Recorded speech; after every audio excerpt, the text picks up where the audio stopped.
آج میں انشاءاللہ آپ سے بات کروں گی اس دعا کے بارے میں جو کبھی رد نہیں کی جاتی۔ دعا ایک عبادت ہے، دعا ہماری ضرورت ہے۔ دعا اللہ تعالیٰ سے اپنی دنیا کی زندگی اور آخرت کی زندگی کی ضروریات کے بارے میں التجا کرنا ہے، اس سے مانگنا ہے، اس سے سوال کرنا ہے، اس کے آگے گڑ گڑانا ہے، اس کے آگے اپنی عاجزی کا اظہار کرنا ہے اور اپنے مسائل کا حل تلاش کرنا ہے۔ ہم سب جانتے ہیں کہ اس دنیا میں ہم آزمانے کے لیے بھیجے گئے ہیں، ہم سب پر آزمائشیں آتی ہیں، ہم سب کے امتحان ہوتے ہیں۔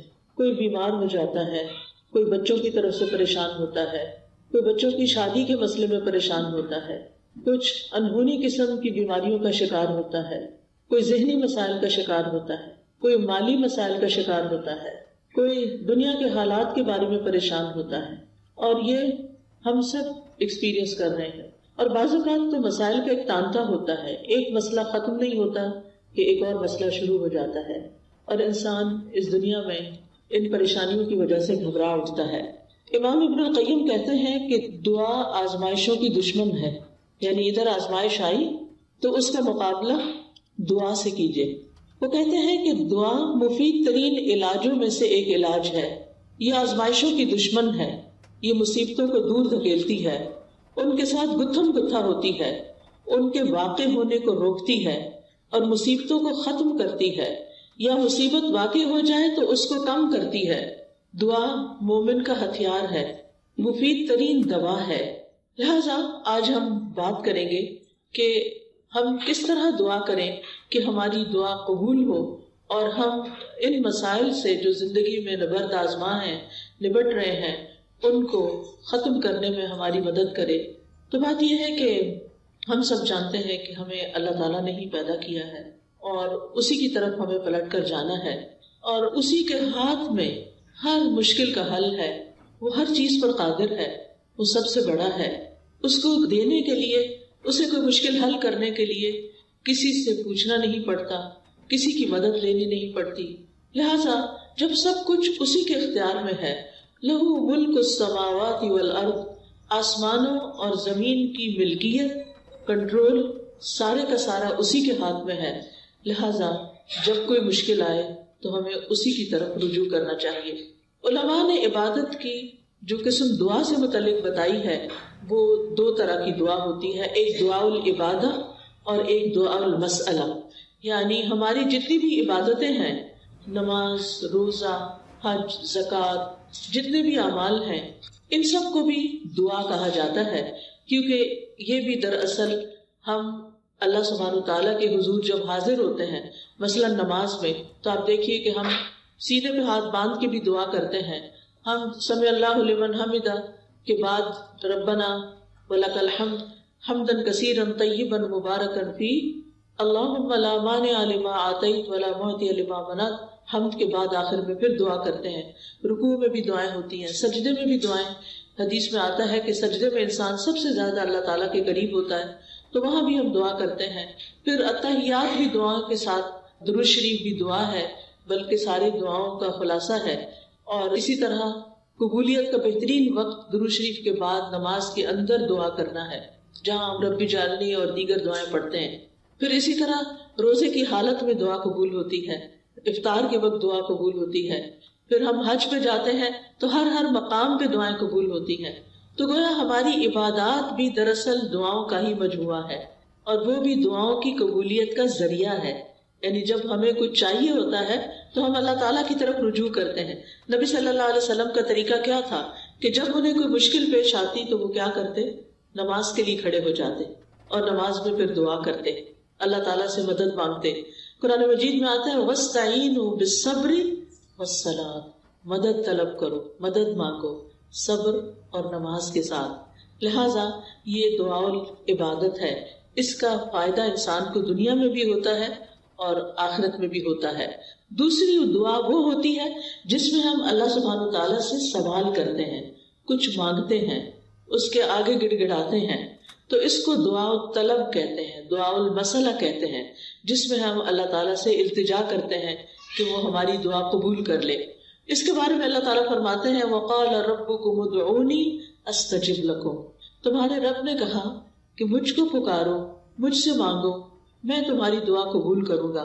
ایک اور جگہ پر آتا ہے سورۃ البقرہ میں وَإِذَا سَأَلَكَ عِبَادِي عَنِّي فَإِنِّي قَرِيبٌ أُجِيبُ دَعْوَةَ الدَّاعِ إِذَا دَعَانِ فَلْيَسْتَجِيبُوا لِي وَلْيُؤْمِنُوا بِي لَعَلَّهُمْ يَرْشُدُونَ. اور تمہارے رب نے فرمایا کہ مجھ سے دعا کرو میں تمہاری دعا قبول کروں گا، اور جب میرے بندے آپ سے میرے بارے میں سوال کریں تو بے شک میں قریب ہی ہوں، میں پکارنے والے کی پکار کا جواب دیتا ہوں جب بھی وہ مجھے پکارتا ہے. تو گویا اللہ سبحانہ تعالیٰ بندے کے بہت قریب ہے. فَإِنِّي قریب ایک اور جگہ پر آتا ہے ان ربی قریب مجیب کہ بے شک میرا رب قریب بھی ہے اور دعا قبول کرنے والا بھی ہے. لیکن دعا کی قبولیت کے لیے کیا کرنا چاہیے؟ فَلْيَسْتَجِيبُوا لِي وَلْيُؤْمِنُوا بِي لَعَلَّهُمْ يَرْشُدُونَ. ان کو چاہیے کہ وہ میری بات بھی قبول کریں، یعنی اگر وہ یہ چاہتے ہیں کہ ان کی دعا قبول ہو، ان کی بات قبول ہو، تو پھر وہ کیا کریں؟ وہ میری بات قبول کریں، میرے احکامات کو بھی قبول کریں. تو گویا اللہ تعالیٰ کی اطاعت بہت بڑا ذریعہ ہے دعاؤں کی قبولیت کا. اور پھر اسی طرح وَلْيُؤْمِنُوا بِي مجھ پر اعتماد کریں، ایمان رکھیں، یعنی دعا کرتے رہیں. جب اس کی قبولیت کا وقت ہوگا، جب وہ واقعی قبول ہونی چاہیے، اس وقت وہ دعا قبول ہو جائے گی. اس لیے مایوس نہ ہو، اعتماد رکھیں، ایمان رکھیں، یقین رکھیں. لعلہم یرشدون تاکہ وہ بھلائی پائیں، ہدایت پائیں.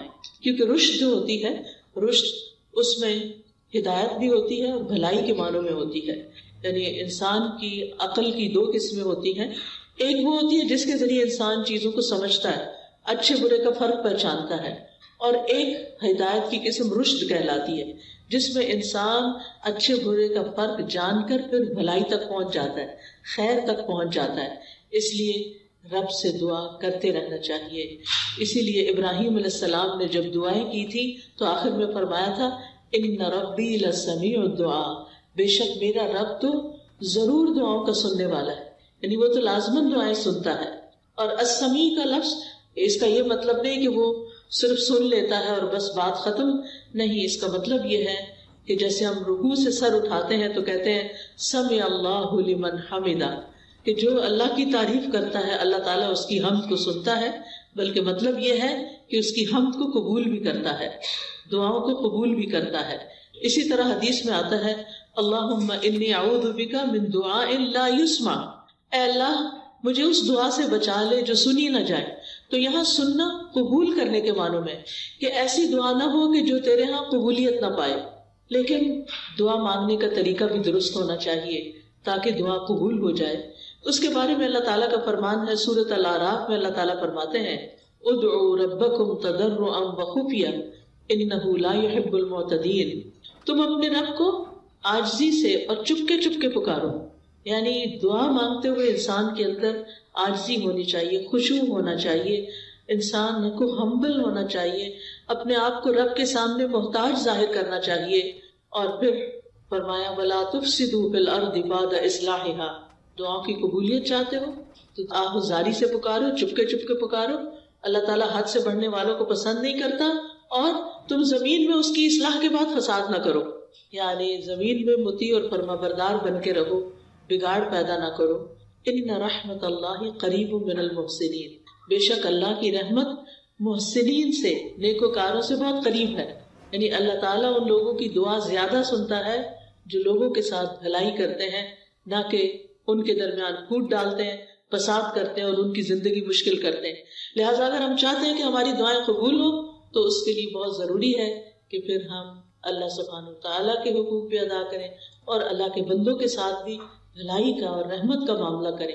یعنی ہم چاہتے ہیں کہ ہم پر رحمت کی جائے تو ہمیں کیا کرنا چاہیے؟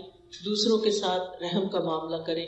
کہتے ہیں نا ارحموا من فی الارض یرحمکم من فی السماء، تم اس پر رحم کرو جو زمین میں ہے تو تم پر وہ رحم فرمائے گا جو آسمان میں ہے. یعنی اللہ سبحانہ تعالیٰ تم پر اپنی رحمت فرمائے گا. تو اس سے یہ پتہ چلتا ہے کہ دعا مانگنے کے وقت انسان کا طریقہ کیا ہونا چاہیے. سب سے پہلے کہ گڑ گڑا کے پوری توجہ سے رو کے اللہ سبحانہ تعالیٰ کے آگے فریادیں کر کے، لیکن حد سے نہ بڑھا جائے. حد سے بڑھنا کیا ہے کہ انسان ایسی حرکتیں شروع کر دے کہ جن کا سنت سے کوئی تعلق نہیں. نبی صلی اللہ علیہ وسلم نے اس طرح کی دعا نہیں مانگی.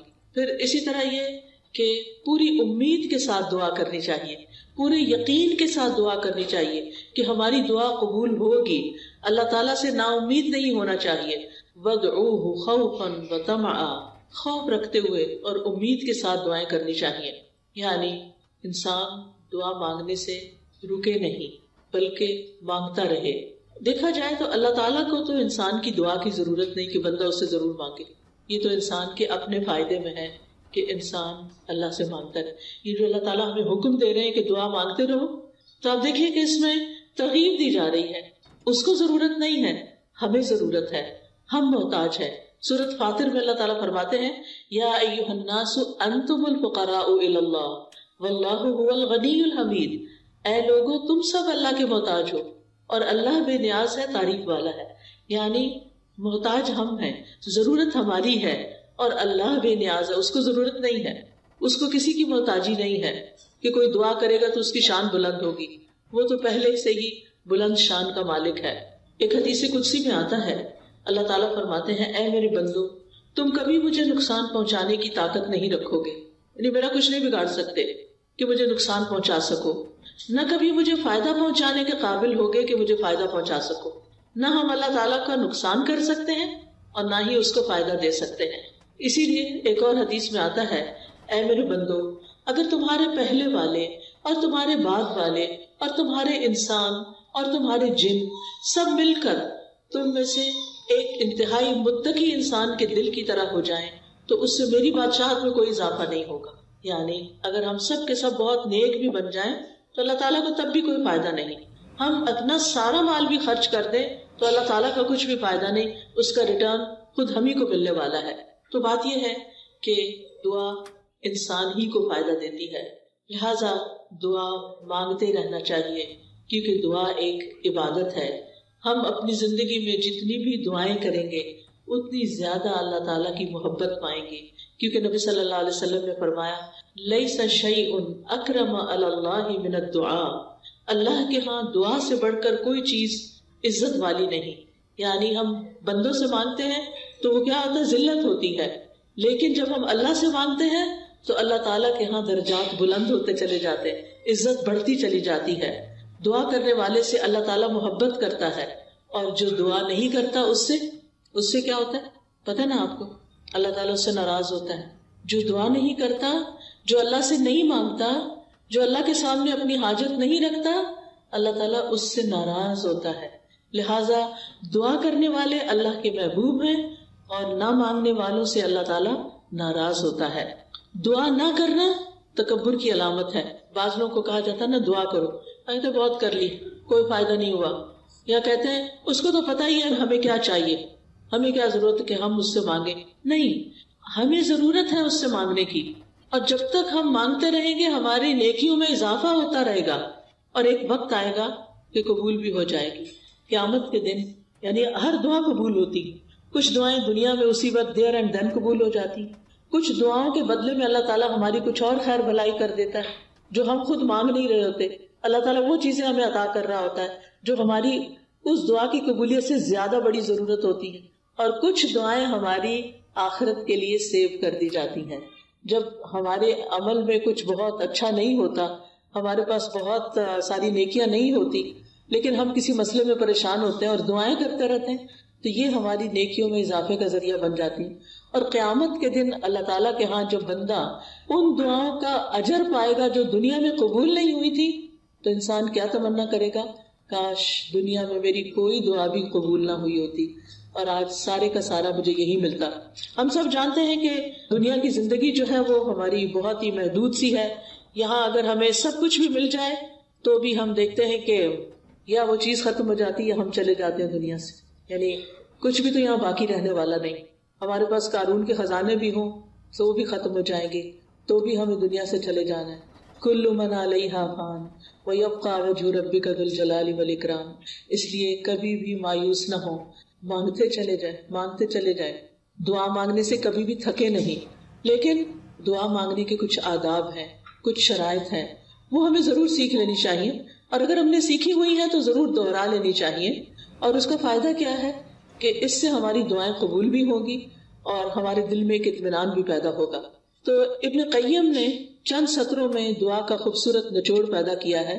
وہ کہتے ہیں کہ وہ کون سی اہم چیزیں ہیں جو کسی انسان کو دعا کرتے ہوئے معلوم ہونی چاہیے، اور اس کے آخر میں انہوں نے یہ جملہ کہا ہے پورے یقین کے ساتھ کہ جو ان شرائط کو پورا کر کے دعا کرے گا وہ دعا کبھی رد نہیں ہوگی، یعنی اس کی دعا کبھی رد نہیں ہوگی. تو آج کا موضوع بھی یہی ہے کہ وہ کون سی دعا ہے جو رد نہیں ہوتی، یعنی وہ کس طریقے سے مانگی ہوئی دعا ہے جو ضرور قبول ہو جاتی ہے. اور یہ باتیں انہوں نے اپنی کتاب الجواب الکافی لمن سأل عن الدواء الشافی، اردو میں بھی کتاب آپ نے اس کا ترجمہ دیکھا ہوگا دواء شافی کے نام سے. ہو سکتا ہے آپ میں سے کچھ لوگوں نے یہ کتاب پڑھی ہو. بہت ہی اچھی کتاب ہے، پڑھنے کے لائق ہے. میں سمجھتی ہوں جس نے زندگی میں یہ کتاب نہیں پڑھی اس کے علم میں بہت بڑی کمی ہے. اردو میں یہ کتاب، انگلش میں بھی کچھ مختصر سی شاید ٹرانسلیشن ہے، اصل کتاب عربی میں ہے. اگر آپ کو اردو نہیں بھی سمجھ آتی، نہیں پڑھ سکتے، تو کم از کم آپ اس کے آڈیو لیکچر سن سکتے ہیں. قرآن فار آل ایک ایپ ہے جس میں دواء شافی کے سارے لیکچرز ریکارڈڈ موجود ہیں. اس میں سے ایک ایک لیکچر اگر آپ کر کے سنیں گے تو کتاب ختم ہو جائے گی. آڈیو بک ہے وہ، اور چھوٹا چھوٹا میں نے ایکسپلین بھی کیا ہوا ہے اس میں. تو اس سے آپ کو زندگی گزارنے کے بہت سارے پر حکمت ایسے نکتے ملیں گے کہ جن کو اپنا کے آپ کی زندگی میں ایک اطمینان اور سکون پیدا ہو جائے گا. تو بہرحال اس کتاب کا ترجمہ النس اینڈ دا کیور کے نام سے بھی آپ دیکھیے گا ضرور. تو دعا کی قبولیت کے اسباب کون سے ہیں؟ اگر آپ کے پاس کاپی پین ہو تو اپنے پاس نوٹ کر لیجئے، اور اگر نہیں تو دل پہ لکھ لیجئے. سب سے پہلی چیز دل کا حاضر ہونا، یعنی دعا کی قبولیت کے لیے سب سے اہم ترین چیز کیا ہے کہ دل کی حضوری کے ساتھ دعا کی جائے. یعنی مقصد کو حاصل کرنے کے لیے مقصد کو پہلے اچھی طرح سمجھ لینا چاہیے کہ مانگنا کیا ہے. پھر مانگنے کے لیے الفاظ کیا ہونے چاہیے، کیونکہ آپ دیکھیے جتنے اچھے الفاظ سے آپ مانگتے ہیں نا، اور جتنے پیار سے مانگتے ہیں، جتنی عاجزی سے مانگتے ہیں، تو جو آپ مانگتے ہیں وہ آپ کو مل جاتا ہے. آپ کسی انسان سے بھی، کسی بچے سے بھی، مثلا بعض اوقات ایسا ہوتا ہے نا، بچہ آپ کی کوئی چیز اٹھا کے بھاگ جاتا ہے تو آپ اسے کہتے ہیں ادھر آؤ، واپس لاؤ، تو کیا ہوتا ہے وہ اور دور بھاگتا ہے. لیکن اگر آپ پیار سے اس کو کہتے ہیں اچھا یہ دیکھو ادھر آؤ، میرے پاس یہ چیز بھی ہے تمہارے لیے، آؤ، تو وہ اس چیز کو دیکھتا ہے تو وہ فوراً آ جاتا ہے. تو جو پیار کی بات ہوتی ہے نا، محبت کی بات ہوتی ہے اور توجہ سے بات جو کی جاتی ہے، اس کا اثر ہی کچھ اور ہوتا ہے. بعض اوقات ہم ایسے کرتے ہیں، ہمارے ہاتھ میں فون ہوتا ہے اور ہم کسی سے بات کر رہے ہوتے ہیں تو وہ دوسرے کو کوئی اثر نہیں ہوتا، بچے اس بات کا کوئی اثر نہیں لیتے. تو توجہ، دل کی حضوری، اچھے الفاظ اور غفلت سے باہر آ کے اچھے سے مانگنا. کیونکہ حدیث میں آتا ہے وَاعْلَمُوا أَنَّ اللَّهَ لَا يَسْتَجِيبُ دُعَاءً مِّن قَلْبٍ غَافِلٍ لَاهٍ، جان لو بے شک اللہ غافل اور لہو لعب یعنی کھیل کود میں مبتلا دل کی دعا قبول نہیں کرتا. یعنی دھیان ہمارا کہیں اور لگا ہوا ہے، کان ہمارے کہیں اور لگے ہوئے ہیں، اور ہم صرف زبان سے کوئی کتاب اٹھا کے، آج کل تو بہت سہولت ہو گئی ہے نا کہ خود سے سوچنا بھی نہیں پڑتا کیا مانگنا ہے، بس بک اٹھائی دعاؤں کی، یا کوئی کارڈ اٹھا لیا، یا پھر کوئی ایپ کھول لی اور لفظ پڑھنا شروع کر دیے. ٹھیک ہے وہ بھی دعائیں ہیں، لیکن ان کو بھی سلیقے سے پڑھنے کی ضرورت ہے. ان پر بھی جب آپ پڑھتے ہیں نا تو صرف ایسے نہیں کہ قرآن کی تلاوت کر رہے ہیں بغیر سوچے سمجھے تو دعائیں بھی بغیر سوچے سمجھے پڑھتے چلے جائیں، ایسا نہیں کرنا، بلکہ جو کچھ بول رہے ہیں اس کو سمجھنا بھی ہے، کیا مانگ رہے ہیں، کیوں مانگ رہے ہیں. لہٰذا ہمیں غفلت سے نکلنا ہے، دل حضوری کے ساتھ مانگنا ہے، ڈسٹریکشن سے بچنا ہے. جو آپ کی خاص خاص دعائیں نا وہ ایسے وقت میں کیا کریں جب ڈسٹریکشن نہ ہو. کیونکہ بعض اوقات آپ دعا مانگ رہی ہیں اور ادھر سے بچہ آپ کو کھینچ رہا ہے، ادھر سے فون بج رہا ہے، ادھر سے کوئی گھر کے باہر کھڑا ہے، ادھر سے آپ کو خوشبو آ رہی ہے کہ ہڈیاں جل رہی ہے.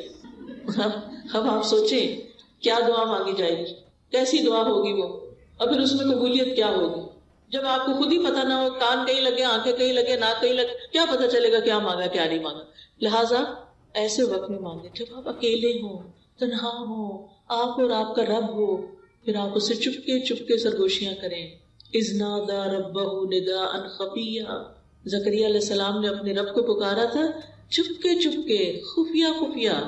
ادعوا ربکم تضرعا وخفیہ، عاجزی اور زاری بھی ہو اور چپکے چپکے مناجاتیں بھی ہوں.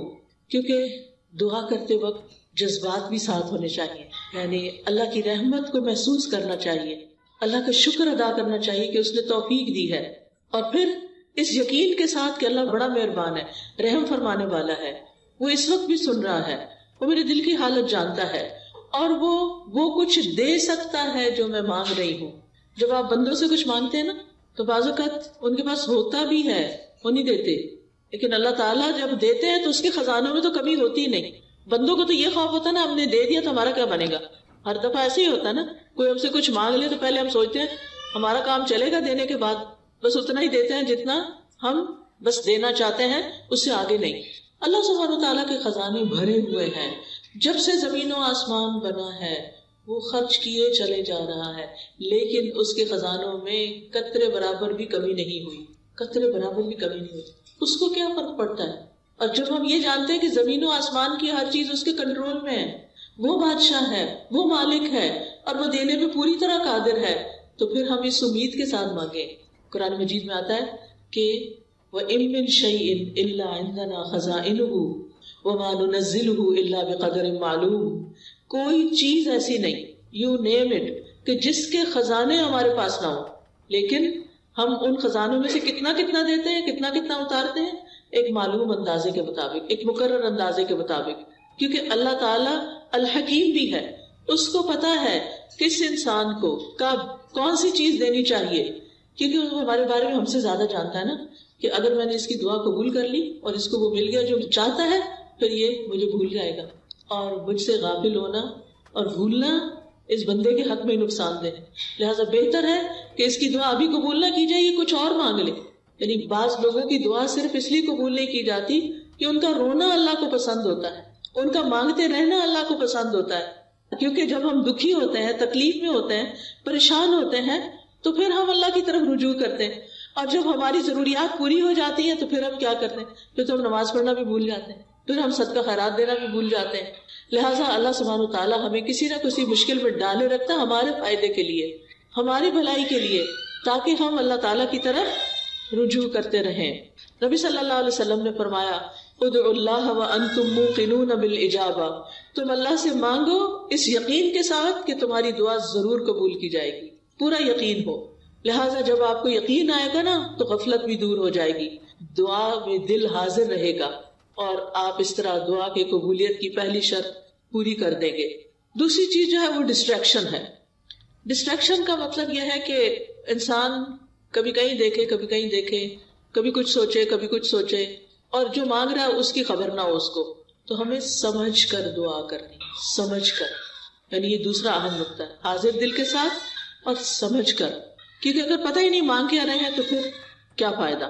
اور پھر یہ ہے کہ اگر عربی میں دعا مانگنی نہیں آتی تو الٹے سیدھے لفظ پڑھ کے نہ مانگیں، اردو میں مانگ لیں، انگلش میں مانگ لیں، پنجابی میں مانگ لیں، جو آپ کی زبان ہے اس میں مانگ لیں، تو آپ کے لیے کچھ مشکل نہیں ہے. اللہ تعالیٰ کو ساری زبانیں آتی ہیں. ایک ہم ہیں، ہمارے لیے ریسٹرکشن، ہماری لمیٹیشنز ہیں. ہمیں ایک زبان آتی ہے تو دوسری نہیں آتی، انگریزی آتی ہے تو فرینچ نہیں آتی، اردو آتی ہے تو پنجابی نہیں آتی بچوں کو. تو کتنی لمیٹیشن ہے ہماری. اللہ تعالیٰ کے لیے کچھ مشکل نہیں. کسی بھی ڈائلیکٹ میں، کسی بھی زبان میں، کسی بھی وقت، کسی بھی لمحے کچھ بھی مانگتے ہیں، وہ سب کچھ سمجھتا ہے، جانتا ہے، اور دینے پر پوری طرح قادر ہے. پھر آپ دیکھیے کہ دعا کرتے وقت کسی بے مقصد کام میں مشغول نہ ہو. اچھا بعض لوگ موبائل سے دعائیں پڑھتے ہیں، ٹھیک ہے، سہولت کے لیے پڑھ سکتے ہیں آپ. اب کیا ہوتا ہے، اتنے میں اوپر ایک نوٹیفیکیشن آ جاتا ہے. اچھا آدھی دعا پڑھی، آدھا میسج پڑھا، نہ ادھر کے نہ ادھر کے، ملٹی ٹاسکنگ ہو رہی. دنیا کے کاموں میں تو ملٹی ٹاسکنگ آپ کر سکتے ہیں، لیکن اللہ تعالیٰ کے ہاں تو بس ایک وہ ہے، اس کو ایک مانتے ہوئے بس وہ اس میں بھی یہ بھی شریک کرنا پسند نہیں کرتا کہ جب ہم اس سے بات کر رہے ہو تو ہم اوروں کے بارے میں سوچ رہے ہو، یا اس سے بات کر رہے ہو تو بیچ میں کسی اور سے باتیں شروع کر دیں. اس کو یہ پسند نہیں ہے. لہٰذا ہمیں ڈسٹریکشن سے بچنا ہے. بعض اوقات یہ ہوتا ہے کہ کوئی چیز ہمارے انگوٹھی وغیرہ ہاتھ میں ہوتی ہے تو کچھ لوگ کیا کرتے ہیں، دعا مانگتے اس سے کھیلنا شروع کر دیتے ہیں، کوئی بٹن کھول بند شروع کر دیتا ہے، کچھ اور کرنے لگتے ہیں. ان ساری چیزوں سے بچنا ہے. اس وقت کپڑے نہیں سنوارنے، کوئی اور کچھ نہیں، کھجانا شجانا بھی نہیں. اگر کھجانا ہے پہلے کھجا لیں اور پھر اس کے بعد دعا کرنی شروع کریں. یعنی 100% آپ کی توجہ دعا کی طرف ہونی چاہیے. ہمارے اسلاف میں سے کسی نے ایک شخص کو دیکھا کہ دعا کر رہا تھا، ساتھ کنکریوں سے کھیل رہا تھا. انہوں نے کہا یہ کنکریاں پھینک دو اور اپنی دعا پہ توجہ کرو. دعا کرتے ہوئے تمہارا دل اور اعضاء سارے، پورا جسم اس طرف متوجہ ہونا چاہیے. تو یہ تھی پہلی شرط. ٹھیک ہے. دوسری شرط یا دوسرا نقطہ یا دوسرا ادب کیا ہے؟ قبولیت کے 6 اوقات میں سے کسی وقت میں دعا کرنا. اب قبولیت کے 6 اوقات کون سے؟ میں ابھی آپ کو بتاتی ہوں. یہ 6 اوقات ایسے ہیں جن میں دعا قبول ہو جاتی ہے اور کبھی رد نہیں ہوتی. لہٰذا دل کو حاضر رکھنے کے ساتھ ساتھ دوسری چیز وقت کا انتخاب ہے کہ کس وقت آپ مانگیں، کون سا زیادہ سوٹیبل ٹائم ہے. تو ان میں سے سب سے پہلے رات کا آخری تہائی حصہ، 1/3 of last part of the night. اب وہ کیا ہے؟ جیسے آپ کے موبائل پہ وہ ٹائمنگز ہوتے ہیں نا صلاۃ کے، تو وہ آ جاتا ہے تہجد کا وقت آ جاتا ہے. آج کل شاید 1:30 ہے یا کچھ اس طرح. تو وہ لاسٹ پارٹ آف نائٹ ہوتا ہے، جو تیسرا حصہ، آخری حصہ ہوتا ہے رات کا، فجر کی اذان سے پہلے. آپ سمجھے 1.5-2 گھنٹے پہلے. اب اس وقت میں آپ اللہ تعالیٰ سے دعا کریں گے، جو کہ تہجد کا وقت ہوتا ہے.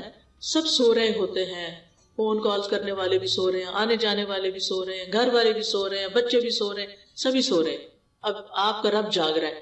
لہٰذا جب آپ کی آنکھ کھلے تو آپ اپنے رب کو پکاریں، چاہے آپ بستر میں لیٹے ہوئے پکاریں. منع نہیں ہے لیٹ کے دعا کرنا، آپ لیٹ کے بھی دعا کر سکتے ہیں. اس وقت کوئی آپ کو دیکھ نہیں رہا ہوگا، آپ اللہ کے آگے رو سکتے ہیں، آپ اپنی التجائیں فریادیں کر سکتے ہیں. اگر کوئی ساتھ سویا ہوا ہے تو پھر زور سے نہیں بولیے، دل دل میں بولیے، کیونکہ اللہ تعالیٰ نے اجازت دی ہے کہ ادعوا ربکم تضرعا وخفیہ، خفیہ خفیہ، چپکے چپکے، وسپرنگ میں، دل ہی دل میں اللہ کے ساتھ فریادیں کرنا شروع کر دیں. اور یہ دل کی حضوری کا بہترین وقت ہے. حدیث میں آتا ہے ہمارا رب تبارک و تعالی ہر رات آسمانی دنیا پہ نزول فرماتا ہے. جب رات کے آخری تہائی حصہ باقی رہ جاتا ہے اور وہ آواز دیتا ہے کوئی جو مجھ سے دعا کرے تو میں اسے قبول کر لوں.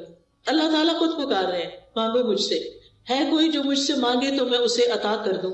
ہے کوئی جو مجھ سے بخشش طلب کرے تو میں اس کو معاف کر دوں. اور یہ ہر رات ہوتا ہے، ایوری نائٹ. لہٰذا اس وقت سے فائدہ اٹھانا چاہیے.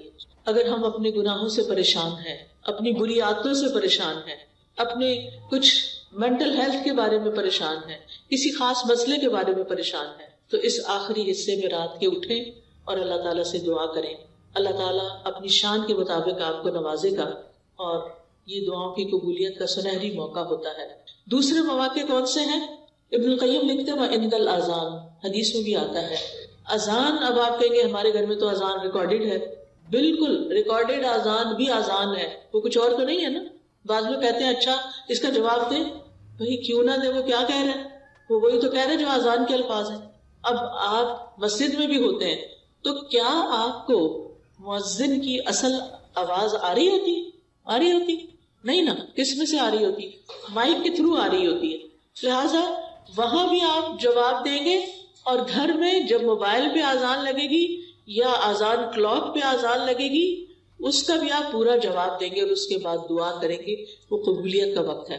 اچھا کچھ لوگ تو گھروں میں اذان آن ہی نہیں کرتے، موبائل پہ بھی انہوں نے بس وہ چھوٹی سی اذان رکھی ہوئی ہے جو بس تھوڑا سا نوٹیفیکیشن دیتی ہے، 2 دفعہ اللہ اکبر کر کے وہ بند ہو جاتی ہے. نہیں، اپنے گھروں میں اذان لگائیں.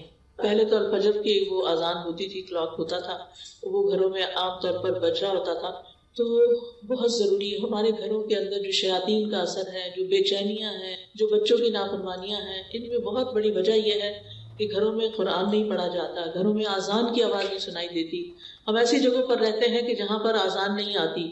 لہٰذا بہت ضروری ہے کہ آپ ہر طرح کی شر سے بچنے کے لیے گھر میں اذان بلند آواز سے لگائیں کہ ہر نماز کے وقت پر اذان لگ جائے اور اس کا جواب دیں گے. آپ اللہ اکبر کا اللہ اکبر جو مؤذن کہتا جاتا ہے آپ جواب میں وہی بولتے جائیں گے. اور جب وہ حی علی الصلاۃ اور حی علی الفلاح کہے گا تو اس وقت آپ لا حول ولا قوۃ الا باللہ پڑھیں گے. اور اس کے بعد پھر یہ ہے کہ آپ یہ دعا پڑھیں گے اللہم رب هذه الدعوة التامة والصلاة القائمة آت محمدا الوسیلة والفضیلة وابعثه مقاما محمودا الذی وعدتہ. اور پھر درود شریف پڑھ کے جو دل میں ہے آپ کے مانگے اللہ سے، انشاءاللہ آپ کی دعا قبول ہوگی. اور پھر اس کے بعد یہ ہے کہ دعا کی قبولیت کا تیسرا وقت اذان اور اقامت کے بیچ میں. جیسے آپ مسجد میں گئے ہیں، جمعہ پڑھنے کے لیے گئے ہیں، یا ویسے آپ واقعی چلے گئے مسجد کے اندر، اذان ہو رہی تھی تو اب اذان کا تو آپ نے جواب دے دیا، دعا کر لی. تھوڑی دیر کے بعد اقامت ہوتی ہے جب نماز کھڑی ہوتی ہے، یہ بیچ کا وقت بڑا ہی قیمتی وقت ہے، یہ سارا وقت دعاؤں کی قبولیت کا وقت ہے. لیکن افسوس کے ساتھ یہ کہنا پڑتا ہے کہ ایون جمعے کے دن مسجد میں ہوتے ہوئے لوگ اس وقت کی قدر نہیں کرتے، جبکہ وہ وقت بھی قبولیت کا وقت ہوتا ہے. لہٰذا آپ کا دل اگر بوجھل ہے، آپ پریشان ہیں، آپ جہاں ڈرائیو کیجیے اور جائیے مسجد میں جا کے بیٹھ جائیے، اذان سنیے، اذان اور اقامت کے بیچ میں خوب خوب اللہ سے رو کے دعائیں کیجیے اور پھر نماز پڑھ کے آ جائیے. عورتوں کا مسجد جانا منع نہیں. امہات المومنین کو دیکھتے ہیں، صحابیات کو دیکھتے ہیں، سب مسجد جاتی تھی، بلکہ فجر کی نماز میں شریک ہوتی تھی، عشاء کی نماز میں شریک ہوتی تھی. اور نبی صلی اللہ علیہ وسلم نے فرمایا کہ تم عورتوں کو مسجد آنے سے مت روکو. لہٰذا یہاں اگر گھر کے اندر آپ کی سیٹسفیکشن نہیں ہوتی تو آپ اللہ کے گھر بیت اللہ شریف جانا تو دور کی بات ہے، وہاں تو ہر وقت کی دعائیں قبول ہو رہی ہوتی، لیکن یہاں بھی جو آپ کے لوکل مساجد ہیں ان کو بھی آباد کیجیے. کتنا افسوس ہوتا ہے کہ رمضان میں پھر لوگ مسجدوں میں آ جاتے ہیں اور رمضان ختم ہوتا ہے، کسی وقت آپ جا کے دیکھیں عصر کی نماز میں چند نمازی ہوں گے، مغرب کو جا کے دیکھیں، فجر کو جا کے دیکھیں. حالانکہ مردوں کے لیے مسجد میں نماز پڑھنا واجب ہے، لازم ہے، اور عورتوں کے لیے اس کی رخصت ہے کہ جب چاہیں جائیں. لہٰذا اس وقت کو آپ نے ضائع نہیں کرنا. پھر دعا کی قبولیت کا چوتھا وقت فرض نماز کے آخر میں، فرض نماز کے آخر میں وہ کون سا وقت ہوتا ہے؟ سلام پھیرنے سے پہلے، جہاں آپ اتحیات پڑھتے ہیں نا، تو اتحیات پڑھنے کے بعد درود شریف پڑھتے ہیں. آپ نے ساری نماز مکمل کر لی، اب آپ اس وقت صرف رب جل پڑھ کے سلام نہ پھیر دیں، وہ بھی پڑھیں، اور اس کے علاوہ آپ کی جو بھی دعا ہے دل میں، اردو میں نہیں مانگے، آپ دیکھ لیں مسنون دعاؤں میں سے کون سی دعا اس سے ملتی جلتی، یا آپ صرف استغفار پڑھنا شروع کریں. کیونکہ استغفار سے کیا فائدے ہوتے ہیں؟ یعنی آپ کہیں استغفر اللہ ربی من کل ذنب واتوب الیہ، ربی انی ظلمت نفسی، یہ دعا تو مسنون دعا ہے ویسے بھی، ربی انی ظلمت نفسی ظلما کثیرا ولا یغفر الذنوب الا انت، تو یہ دعا آپ پڑھ سکتے ہیں اور دل میں اپنی حاجت رکھیں. سورۃ نوح اگر آپ پڑھیں تو اس میں آتا ہے کہ نوح علیہ السلام نے اپنی قوم کو بہت سمجھایا تھا اور کہا تھا، میں نے اپنی قوم سے کہا کہ اپنے رب سے استغفار کرو. استغفار کا مطلب ہوتا ہے اپنے گناہوں کی معافی مانگو. فائدہ کیا ہوگا؟ یرسل السماء علیکم مدرارا، تم پر آسمان سے موسلادھار بارشیں برسائے گا. آج آپ دیکھیں کہ کینیڈا کا کیا حال ہو گیا، کتنا ڈراؤٹ ہو گیا ہے، کتنے عرصے سے ڈھنگ سے بارش نہیں ہوئی. ہم اس کو فار گرانٹیڈ لیتے ہیں کیونکہ ہر تھوڑے دن بعد بارش، ہر تھوڑے دن کبھی سنو ہو رہی ہے، کبھی بارش ہو رہی، ہم سمجھتے تھے یہ ہمارا حق ہے. لیکن اب آپ دیکھیں مہینہ ہوا ہے مجھے واپس آئے ہوئے اور مسلسل دھوپ نکل رہی ہے یا بادل آ رہے ہیں، ہلکی پھلکی پھوار پڑتی ہے اور بات ختم ہو جاتی ہے. کتنی جگہوں پر آگ لگی ہوئی ہے اور اس کی پولوشن یہاں تک، اس کا دھواں اسموک یہاں تک آ رہا ہے اور لوگوں کے گلے خراب ہو رہے ہیں. اور کیا کہہ رہے ہیں ماہرین کہ اس کا حل صرف بارش ہے، بارش ہوگی تو یہ آگ بجھے گی. ان کے پاس کوئی طریقہ ذریعہ نہیں ہے آگ بجھانے کا. تو آپ خود سوچئے کہ ہم سب کو اجتماعی استغفار کرنی چاہیے. ہم یہ نہ سوچے کہ سب کچھ ہے کہ کیا فرق پڑتا ہے اگر نہیں بھی بارش، تو اچھا موسم ہے، باہر چھتری نہیں لے کے جانی پڑے گی، پارک میں جا کے بیٹھیں گے، دھوپ میں بیٹھیں. نہیں، بارش کی انسانوں کو، جانوروں کو، پرند چرند ہر ایک کو ضرورت ہوتی ہے. پودوں کو ہماری ضرورت ہے، ہم سب کو ضرورت ہے. اگر پانی کی سطح نیچے چلی جائے تو آپ دیکھیں کہ کھیت ویران ہو جاتے ہیں. لہٰذا اللہ سبحانہ وتعالیٰ سے استغفار کرنا ہے. اور پھر آسمان سے بارشیں برسنے کے علاوہ کیا ہے؟ تمہارے لیے مال اور اولاد ہوگی، یعنی تمہیں مال بھی ملے گا. اگر کسی کو اپنے فائنینشیل پرابلمس ہیں وہ بھی کثرت سے استغفار پڑھے، یا اولاد کی طرف سے کوئی پریشانی ہے، بچے ہیں نہیں، بچے ہیں لیکن بیمار ہیں، بچے ہیں لیکن بات نہیں مانتے، بچے ہیں لیکن شادی نہیں ہو رہی، کوئی بھی مسئلہ اولاد سے ریلیٹڈ ہے تو کیا کرے؟ استغفار کی کثرت کر دے، اپنے گناہوں کی معافی مانگتے چلے جائیں. اور وَيَجْعَلْ لَكُمْ أَنْهَارًا، تمہارے لیے نہریں جاری کر دے گا اللہ تعالیٰ، باغات ہوں گے، نہریں ہوں گی. تو جب فرض نماز ختم کرے تو اس سے پہلے کم از کم ایک دفعہ استغفار ضرور پڑھ لیں. اللہم اغفر لی ذنبی کلہ دقہ و جلہ اولہ و آخرہ سرہ و علانیتہ. یہ ایک استغفار کی دعاؤں کا کارڈ بھی ہے. اس میں آپ دیکھیں کہ بہت سی استغفارات کے ورژنز ہیں جن کو آپ تہجد کے وقت بھی پڑھ سکتے ہیں اور اس کے علاوہ بھی یاد کر سکتے ہیں. یہ گناہوں کی بخشش کا کارڈ ہے، ہر ایک کے پاس ہونا چاہیے. جیسے پہلے بھی میں نے عرض کیا نا کہ الفاظ میٹر کرتے ہیں، ورڈز ڈو میٹر، کہ آپ کن لفظوں سے بول رہے ہیں، کن لفظوں سے معافی مانگ رہے ہیں. ہمارے پاس تو اتنے اچھے لفظ نہیں ہوتے، لیکن قرآن مجید کی آیات اور جو نبی صلی اللہ علیہ وسلم کے الفاظ ہیں وہ خوبصورت الفاظ ہیں، تو ان کے ذریعے استغفار کریں تو انشاءاللہ آپ کے مسائل حل ہوں گے۔ اب یہ جو سلام پھیرنے سے پہلے کا وقت ہے یہ بہت قیمتی وقت ہے، کیونکہ آپ نے وضو کیا، قبلے کی طرف رخ کیا، اللہ اکبر کہہ کے اللہ کی بڑائی بیان کی، ہاتھ باندھ کے اس کے سامنے کھڑے رہے، اللہ کے کلام کی تلاوت کی، آپ نے رکوع کیا، آپ نے اللہ کی حمد بیان کی، آپ نے سجدہ کیا، آپ اتحیات میں بیٹھے، اور پھر آپ نے 1 رکعت پڑھی، 2 رکعت پڑھی، 3 پڑھی، 4 پڑھی، اور اب آپ تشہد میں بیٹھے ہوئے ہیں۔ عاجزی کا انداز ہے، گھٹنے موڑ کے بیٹھنا، عاجزی کے ساتھ بیٹھے ہوئے ہیں اور قبلہ رخ کیا ہوا ہے، درود شریف پڑھ لیا آپ نے، کتنی ساری چیزیں جمع ہو گئی آپ کی دعا کی قبولیت کے لیے۔ لیکن عام طور پر لوگوں کو پتہ ہی نہیں ہوتا کہ یہ دعا کی قبولیت کا وقت ہے، لہٰذا وہ جلدی سے ربی جلدی بے سوچے سمجھے پڑھ کے سلام پھیر دیتے ہیں اور ایک موقع گنوا دیتے ہیں۔ لہٰذا اگر مثال کے طور پر آپ بیمار ہیں تو آپ اللہ تعالیٰ سے دعا کر سکتے ہیں، اللہم اشفنی، اللہم اشفنی، اللہ مجھے شفا دے دے، اللہ مجھے شفا دے دے۔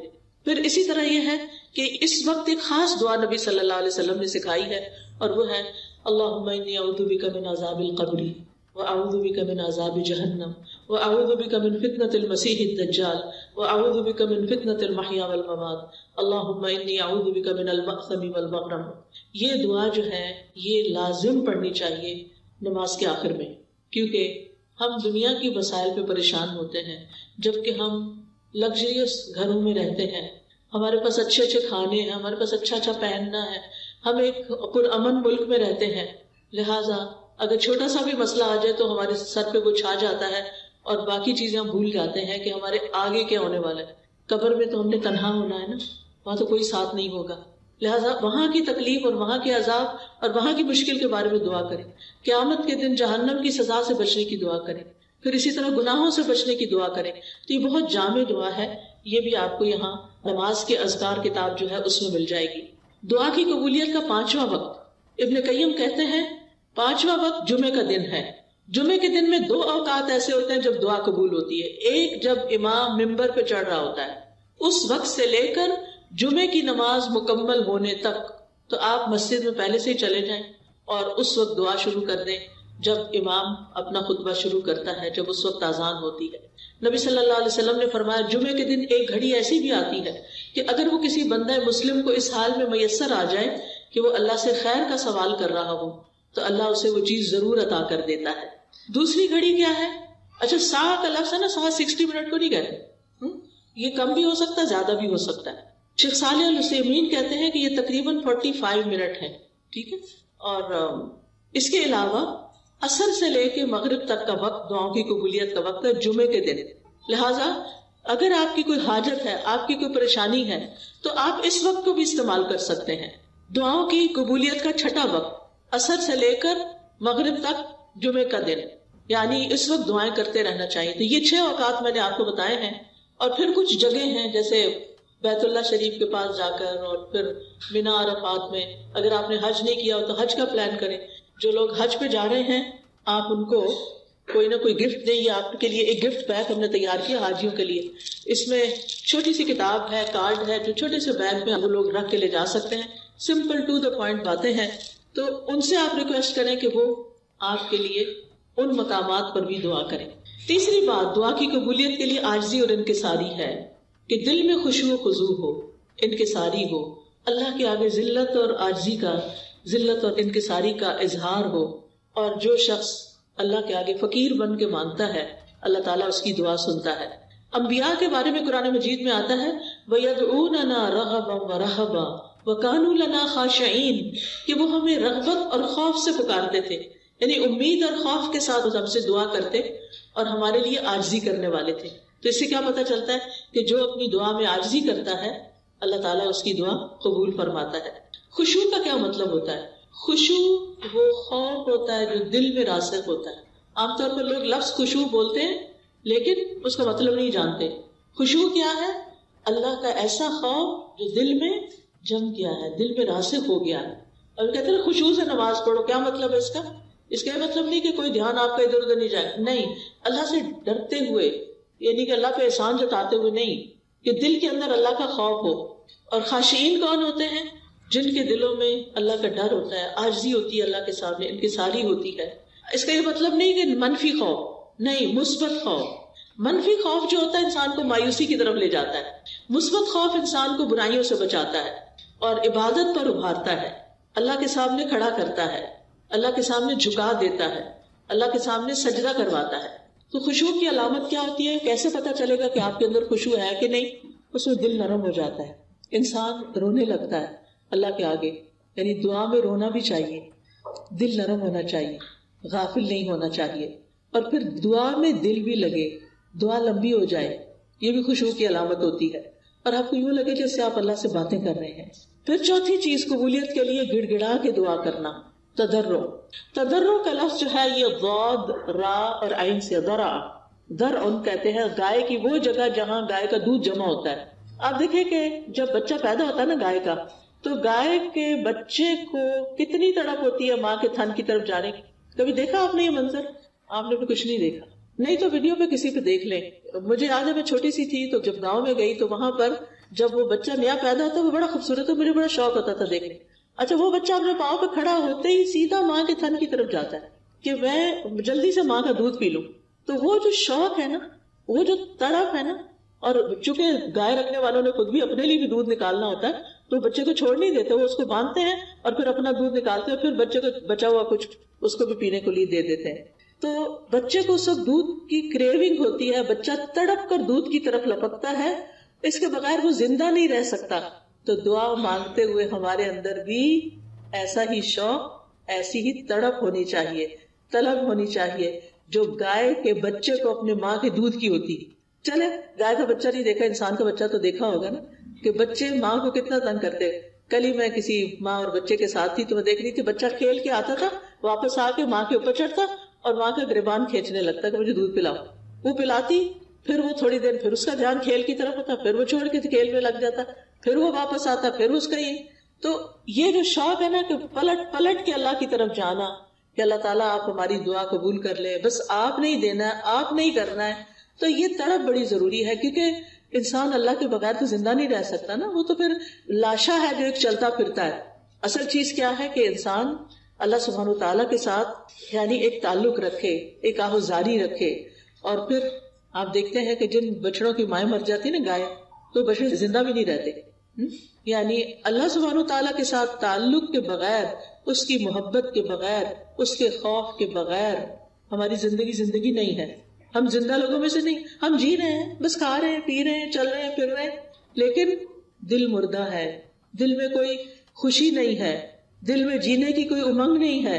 اسی لیے آپ دیکھیں کہ جو مایوس لوگ ہوتے ہیں وہ خودکشی کرنا چاہتے ہیں، وہ زندہ ہی نہیں رہنا چاہتے۔ تو دعا جو ہے وہ انسان کو مایوسی سے بچاتی ہے، ڈپریشن میں جانے سے بچاتی ہے۔ آپ کو ایک سہارا ہوتا ہے، آپ کو ایک امید ہوتی ہے کہ آپ کا رب ہے، وہ زندہ رب ہے، الحی القیوم، وہ ضرور سنے گا اور وہ اس بھنور سے مجھے نکالے گا، اس مشکل سے مجھے باہر لے جائے گا۔ پانچواں نقطہ، قبلہ رخ ہو کے دعا کرنا۔ یہ فرائض میں سے نہیں ہے لیکن یہ قبولیت کے لیے افضل ہے۔ ابن قیم کہتے ہیں وَاسْتَقْبَلَ الدَّاعِيَ الْقِبْلَةَ، کہ دعا کرنے والا قبلہ رخ ہو کر دعا کرے، یہ دعا کے آداب میں سے ہے۔ عبداللہ بن زید کہتے ہیں کہ جب نبی صلی اللہ علیہ وسلم نماز استسقاء کے لیے باہر نکلے اور آپ نے خطبہ دیا تو حدیث میں آتا ہے وَاسْتَقْبَلَ الْقِبْلَةَ وَدَعَا، کہ آپ قبلہ رخ ہوئے، اس کے بعد آپ نے خوب دعا کی۔ تو قبلہ رخ ہو کر دعا کرنا قبلے کی پیٹھ کر کے دعا کرنے سے بہت بہتر ہے، اور خاص دعائیں جو آپ نے کرنی ہوتی ہیں اور جن کے بارے میں آپ چاہتے ہیں کہ وہ قبول ہو ہی جائیں، تو اس کے لیے ضروری ہے کہ آپ پھر قبلہ رخ ہو جائیں۔ چھٹا نقطہ، طہارت کا خیال رکھنا۔ ابن قیم کہتے ہیں وَقَانَ عَلَى الطَّهَارَةِ، کہ دعا کی قبولیت اور اس کے رد نہ ہونے کی چھٹی اہم بات یہ ہے کہ انسان باوضو ہو۔ ٹھیک ہے، پیریڈز میں بھی آپ دعا کر سکتے ہیں، نفاس کی حالت میں بھی آپ دعا کر سکتے ہیں، دعا منع نہیں ہے، لیکن اگر آپ چاہتے ہیں کہ پاک صاف ہو کر کریں تو وہ زیادہ افضل ہے اور قبولیت کے قریب ہے۔ کیونکہ ہوتا کیا ہے، ہماری دعاؤں کی قبولیت میں گناہ رکاوٹ ہوتے ہیں۔ جب انسان وضو کرتا ہے تو کیا ہوتا ہے، گناہ جڑ جاتے ہیں نا، اور جب 2 رکعت نماز بھی پڑھ لی جائے تو کیا ہوتا ہے، اور گناہ جڑ جاتے ہیں، تو پھر آپ دعا کرتے ہیں تو کیا ہوتا ہے، دعا قبول ہو جاتی ہے۔ اس لیے وَاسْتَعِینُوا بِالصَّبْرِ وَالصَّلَاةِ، جب خاص کوئی مشکل آ جائے، کوئی تکلیف ہو، خاص نفل پڑھیں، بہتر ہے تہجد کے وقت پڑھیں، ورنہ کسی بھی وقت پڑھیں، اور پھر اللہ تعالیٰ سے دعا کریں۔ 7واں نقطہ، اللہ تعالیٰ سے ہاتھ اٹھا کے مانگنا، خوب اونچے کر کے مانگنا۔ یا اللہ تو مجھے عطا کر، چاہے جوڑ کے مانگے چاہے تھوڑا فاصلہ ہو، دونوں طرح ہی ٹھیک ہے۔ حدیث میں آتا ہے بے شک تمہارا رب حیادار اور سخی ہے، وہ اس بات سے شرماتا ہے کہ بندہ دعا کے لیے اس کی طرف ہاتھ اٹھائے اور وہ انہیں خالی لوٹا دے۔ اللہ تعالیٰ ہاتھوں کو خالی نہیں پھیرتا۔ آپ دیکھیں کہ اللہ تعالیٰ الغنی ہے، الکریم ہے، زمین و آسمان کا بادشاہ ہے، تو اس کو تو کچھ بھی دینا مشکل نہیں۔ تو جب وہ بندہ ہاتھ اٹھاتا ہے، سوال کرتا ہے، تو اللہ تعالیٰ کو یہ اچھا نہیں لگتا کہ اس کو کہے اچھا کچھ نہیں جاؤ واپس، ڈال دیتا ہے۔ اب یہ ہے کہ آپ اپنے آپ کے بارے میں ذرا سوچیں کہ جب کوئی آپ کے سامنے سوال رکھتا ہے، ہاتھ پھیلاتا ہے، آپ کسی مال میں گئے ہیں وہاں یا کسی ایسی جگہ پر، وہ سڑکوں کے کنارے کھڑے ہوتے ہیں نا یہاں بھی لوگ، تو دیکھ کے دل بڑا برا ہوتا ہے کہ ہائے کچھ دیا نہیں، پتہ نہیں کتنے ضرورت مند ہوں گے۔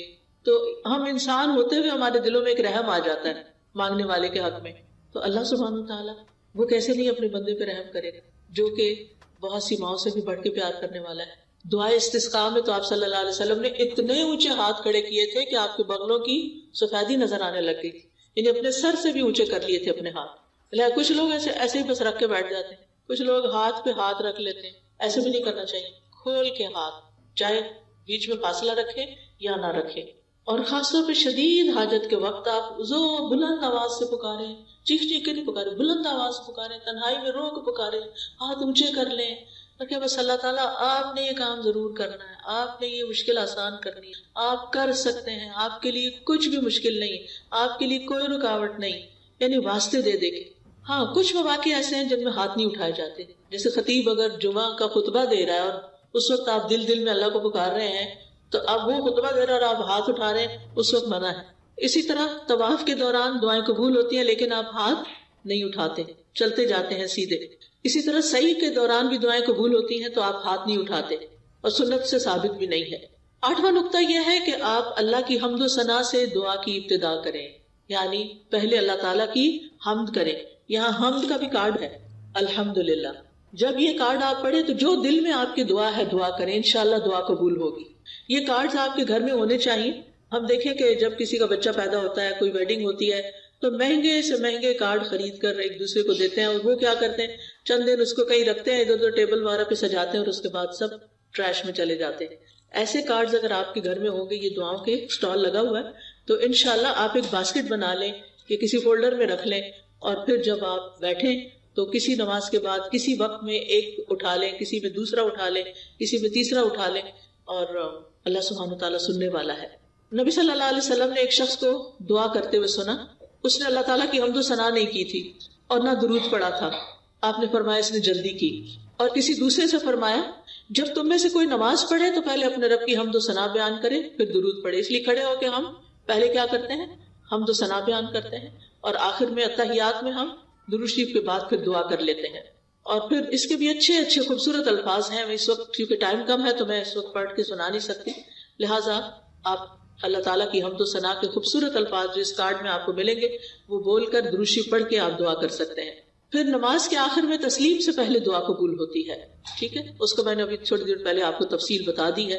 پھر رکوع اور سجود میں دعائیں قبول ہوتی ہیں، سجدے میں دعا کریں، اور اگر آپ کو کچھ نہیں آتا، کوئی دعائیں نہیں آتی عربی کی، تو آپ اللہم اغفر لی پڑھنا شروع، اللہم اغفر لی ذنبی، یعنی اس کا مطلب کہ اللہ میرے گناہ معاف کر دے، کیونکہ جب گناہ معاف ہوں گے تو انشاءاللہ رکاوٹیں دور ہو جائیں گی۔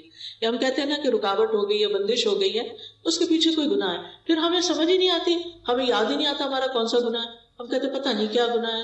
ہم اپنی نیکیوں کو یاد کرتے ہیں، گناہوں کو یاد نہیں کرتے۔ ٹھیک ہے آپ نیکیوں کو بھی یاد رکھیں، لیکن آپ گناہوں کو ضرور یاد کریں کہ کہیں میں نے کسی کے حق تو نہیں مارا، کہیں کسی رشتہ دار کی حق تلفی تو نہیں کی، کہیں کسی ضرورت مند کی میں نے تو ضرورت نہیں پھیر دی، کسی ضرورت مند کا مذاق تو نہیں اڑایا، کبھی کسی پہ باتیں تو نہیں بنائی، کبھی کسی بہن بھائی کو ضرورت ہوئی تو میں نے کان بند کر لی اور اس کی مدد نہیں کی۔ یعنی بعض اوقات ایسا ہوتا ہے کہ ہم دوسروں سے خیر روک دیتے ہیں تو ہم سے بھی روک دی جاتی۔ حضرت اسماء رضی اللہ تعالیٰ عنہ کو نبی صلی اللہ علیہ وسلم فرماتا لا تو کی فیو کا علیہ کی، اپنے وہ جو ہوتی ہے چھوٹی سی پوٹلی تو اس کی رسی باندھ کے نہ رکھو ورنہ تمہارے اوپر بھی باندھ دیا جائے گا۔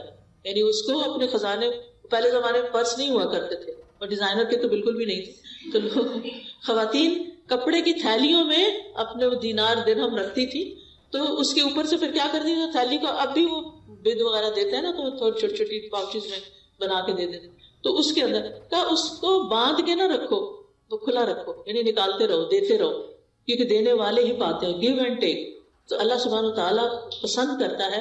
اس لیے صدقہ جو ہے وہ بھی دعا کی قبولیت میں بہت اہم کردار ادا کرتا ہے.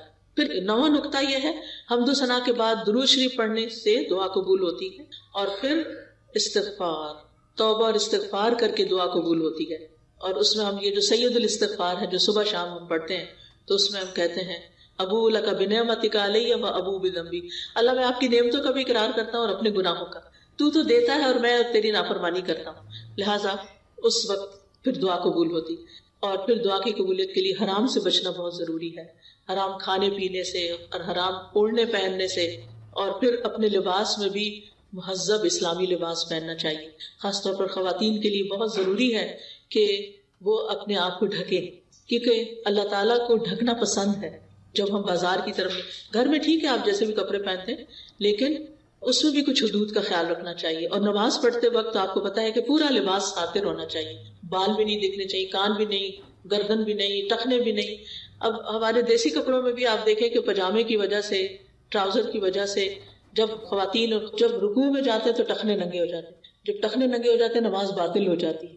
یا تو آپ بڑی چادر لے کے کریں، یا کوئی جراب پہنیں، یا آپ شرٹ لمبی رکھیں. نماز کا ایسا کپڑا بنائیں کہ آپ اوپر سے نیچے تک ڈھک جائیں، ورنہ نماز قبول نہیں ہوگی. اگر نماز قبول نہیں ہوئی تو دعا کیسے قبول ہوگی؟ تو اس لیے یہ چھوٹی چھوٹی چیزیں جو ہیں، چھوٹی نہیں بڑی ہیں، ان کا بھی دھیان رکھنا ضروری ہے. کیونکہ ایک شخص پکارتا ہے تو اللہ تعالیٰ فرماتے ہیں کہ اس کی دعا کیسے قبول ہو، کہ اس کی غذا بھی حرام کی اور اس کا لباس بھی حرام کا. نہیں نہ کھانے میں وہ احتیاط کرتا ہے، بس حلال ہے حرام ہے کچھ بھی کھا لیتا ہے، اور اسی طرح لباس کا بھی اہتمام نہیں کرتا. تو اس کا اہتمام بھی ضروری ہے، کیونکہ دعا کی قبولیت میں لباس کا اہم کردار ہے. پھر اسی طرح 10واں نقطہ ہے دعا میں تکرار، ریپیٹیشن. دعا بار بار دہرانا، دہراتے جائیں، پھر مانگے پھر مانگے پھر مانگے، ایک دن، دوسرے دن، تیسرے دن. کبھی یہ نہ کہیں بہت دفعہ پکارا ہے اب مانگا نہیں جاتا، بس تھک گیا ہوں مانگ. کبھی نہ تھکے اور بار بار ربنا کہیں، اے ہمارے رب، اے میرے رب. اور پھر یہ کہ اللہ تعالیٰ کے اچھے اچھے ناموں کے ساتھ اس کو پکارے. اور پھر یہ کہ کہیں اللہ تعالیٰ سے، اللہ تعالیٰ میں تو مانگتا رہوں گا، میں نے نہیں پیچھے ہٹنا، آپ نے مجھے دینا ہی دینا ہے، آپ نے مجھے وہ عطا کرنا ہے جو میں آپ سے مانگ رہا ہوں. اور آپ مجھ جیسے مسکین انسان کو خالی ہاتھ لوٹا دیں گے، میں نے خالی ہاتھ نہیں جانا.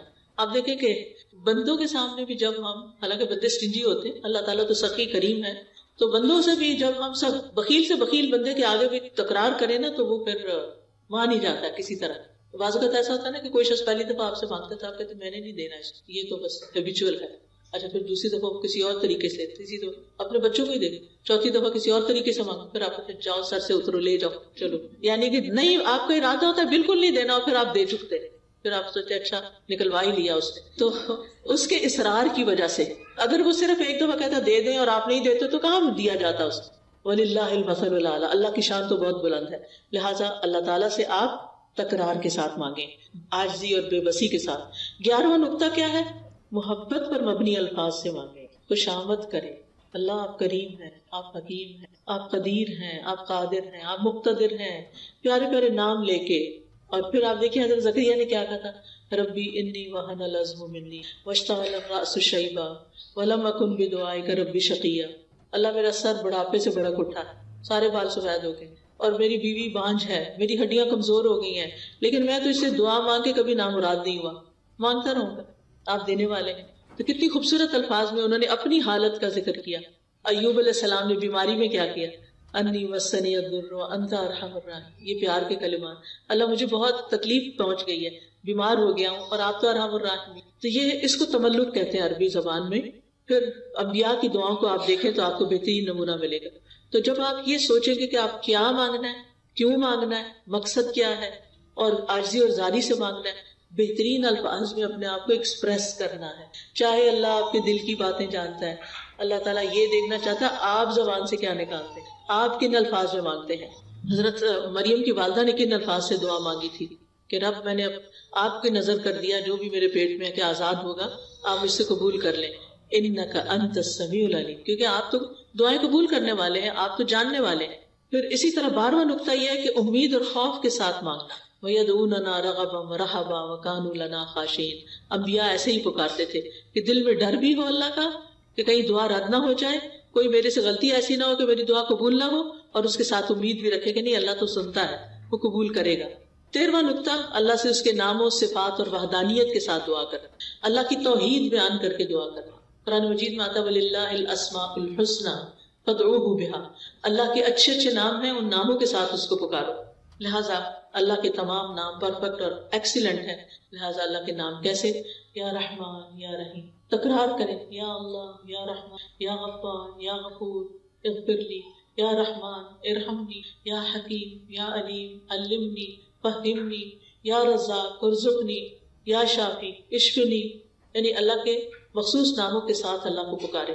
ایک شخص کو نبی صلی اللہ علیہ وسلم نے سنا کہ وہ دعا کر رہا ہے، اور وہ دعا کی تھی اللہم انی اسألک انی اشہد انک انت اللہ لا الہ الا انت الاحد الصمد الذی لم یلد ولم یولد ولم یکن لہ کفوا احد۔ تو آپ نے فرمایا اس نے اللہ تعالیٰ سے ان ناموں کے ساتھ سوال کیا ہے کہ جب اس سے سوال کیا جائے تو اللہ تعالیٰ عطا فرماتا ہے، جب مانگا جائے تو دعا قبول ہوتی ہے، لہٰذا اللہ تعالیٰ کے ناموں کے ساتھ دعا کریں، اور یہ دعا خاص طور پر۔ 14واں نقطہ، دعا کے ساتھ صدقہ، صدقے کی وجہ سے دعا قبول ہوتی ہے، یعنی دعا کر لی آپ نے، جا کے صدقہ کریں، کوئی نیکی کریں، کسی کی خدمت کریں، کسی کے ساتھ احسان کا معاملہ کریں، کسی کی کوئی ضرورت پوری کریں، کیونکہ صدقہ اللہ کے غضب کو بجھاتا ہے۔ اور ہر روز کچھ نہ کچھ صدقہ کرنا چاہیے، ہمارے ہر جوڑ پہ ہر روز صدقہ واجب ہوتا ہے، اور اس کو ادا کرنے کے لیے جو بھی نیکیاں ہم کرتے ہیں، اللہ کا ذکر کرتے ہیں، سب کچھ وہ صدقہ ہوتا رہتا ہے، لیکن ان سب کے بدلے میں اگر 2 رکعت نماز اشراق یا چاشت پڑھ لیں تو ساری ہڈیوں کا صدقہ ہو جائے گا۔ تو صدقہ رب کے غضب کو بجھاتا ہے، بری موت سے بچاتا ہے، یعنی جب اللہ تعالیٰ کی ناراضگی دور ہوگی تو کیا ہوگا؟ دعا قبول ہوگی۔ اور پھر یہ ہے کہ اللہ تعالیٰ کے عظیم نام کے ساتھ، اسم اعظم جس کو کہتے ہیں، اس کے بارے میں مختلف اقوال ہیں۔ اللہ کا نام جو ذاتی نام ہے نا، یا اللہ اللہ، یہ سب سے بڑا نام، باقی سب اللہ تعالیٰ کی صفات ہے، لہٰذا یا اللہ یا رحمان یا رحیم یہ اس طرح بھی پکار سکتے ہیں۔ یا حی یا قیوم برحمتک استغیث، نبی صلی اللہ علیہ وسلم نے کس طرح دعائیں کی تھی بدر کے مقام پر۔ تو چونکہ ہمارا وقت ختم ہونے لگا، لہٰذا تھوڑی سی دعا کر لیتے ہیں، اور اس کے ساتھ ہی آپ سے اجازت چاہوں گی۔ سبحان اللہ والحمد للہ ولا الہ الا اللہ واللہ اکبر ولا حول ولا قوة الا باللہ العلی العظیم۔ اللہم صل علی محمد وعلی آل محمد کما صلیت علی ابراہیم وعلی آل ابراہیم انک حمید، اللہم بارک علی محمد وعلی آل محمد کما بارکت علی ابراہیم وعلی آل ابراہیم انک حمید۔ اللہم نسألک یا اللہ بأن لك الحمد لا إله إلا أنت المنان بديع السماوات والأرض يا ذا الجلال والإكرام يا حي يا قيوم أن تغفر لنا ذنوبنا وترحمنا وأن تجيرنا من عذاب النار۔ یا رب العالمین ہمیں بخش، ہم پہ رحم فرما، ہمیں آگ کے عذاب سے بچا لے، وأن ترزقنا إخلاصا في القول والعمل وَأَن تُدْخِلَنَا الْجَنَّةَ وَتُبَاعِدَنَا۔ اللہ ہمیں اپنی باتوں میں، اپنے عمل میں اخلاص عطا فرما، اور ہمیں جنت میں داخل کر دے، اور آگ سے بہت دور رکھ۔ اللہم عاقب رقابنا من النار، اللہ ہماری گردنوں کو آگ سے آزاد کر دے، ہمارے والدین، ہمارے بچوں، ہماری مائیں، ہمارے رشتہ دار، ہمارے دوست، اور جن سے ہم محبت کرتے ہیں، اللہ ان سب کو آگ سے بچا لے۔ اللہم اغفر لنا ذنوبنا، اللہ ہمارے گناہوں کو معاف کر دے۔ اللہ جتنی بہنیں آئی ہیں، ان کے دلوں میں جو دعائیں ہیں، حاجتیں ہیں، اللہ ان کو پورا کر دے، اللہ ان کی ضروریات پوری کر دے۔ سب لوگ اپنی اپنی ضرورت کے بارے میں سوچیں، یا اللہ تو سب بہنوں کی دعا قبول فرما، اللہ جو مالی مشکلات میں ان کی دعائیں قبول فرما، جو بیمار ہیں ان کی بیماری دور فرما، جو بچوں کے رشتوں کے لیے پریشان ہیں ان کی پریشانی دور فرما، جو دلوں کی بے چینی اور روحانی امراض کا شکار ہیں ان کی بیماری دور فرما۔ اللہ ہمارے گھروں میں خیر و برکت نازل فرما، ہمارے بچوں کو اپنے دین کے لیے چن لے، ہمارے لیے صدقہ جاریہ بنا دے، یا اللہ ہمیں اپنا پسندیدہ بندہ بنا لے۔ اللہم وفقنا لما تحب و ترضی، یا اللہ جن بہنوں نے مل کے اس پروگرام کا انعقاد کیا ہے، اس کے لیے اپنا مال، وقت، جان، ہر چیز لگائی ہے، اللہ انہیں اس کی بہترین جزائے خیر عطا فرما، اور انہیں اس کا صلہ کئی گنا بڑھا کے لوٹا۔ یا اللہ جتنی بہنیں آئی ہیں اپنے کام کاج چھوڑ کے آئی ہیں، اپنا گھر، اپنا وقت، اپنا آرام اللہ تعالیٰ سب کا آنا قبول فرما، اور آج کی اس محفل میں ان کی ساری دعائیں قبول فرما لے۔ اللہم اغفر لنا ذنوبنا، اللہم انا نستغفرک لما لا نعلم ونعوذ بک من شر ما نعلم یا رب العالمین۔ ربنا تقبل منا انک انت السمیع العلیم وتب علینا انک انت التواب الرحیم۔ سبحان ربک رب العزت عما یصفون وسلام علی المرسلین والحمد للہ رب العالمین۔